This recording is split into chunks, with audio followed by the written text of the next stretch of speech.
उदालगुरि जिल्लानि सिङाव थानाय बोरिगामि बाप्टिस्ट गिर्जाया 1914 मायथाइयावनो गायसनजानाय। बे बोरिगामि बाप्टिस्ट गिर्जाया मैया 24 अक्ट' डिसेम्बरनिफ्राय गाबोन 26 अक्ट' डिसेम्बरसिम गेदेर सानखौ गाजा गोमजायै फालिनो थाखाय आखायाव लादों। बे बोरिगामि बाप्टिस्ट गिर्जाया दिनैसिम 108 बोसोर आगान होबाय होननानै खौराङाव मिथिनो मोननाय जादों। जिसु सारिनायखौ फारिलाइ लानानै गोबां गाजा गोमजायै खुलुमनानै आरो सिबिनानै बिथांमोनहा इसोरनिफ्राय बोर लादों।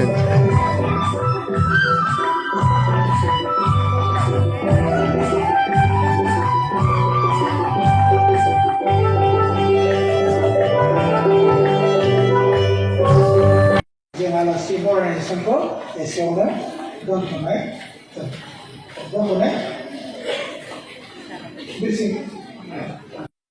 बाप्टिस्ट गिर्जानि ख्रिस्ट' फोथायनाय नोंथांमोन, बे समाव आङो जोंनि गेजेराव नुजाथिफैनो हानाय आलासि बिथांमोनखौ बरायनो गोसो खालामो।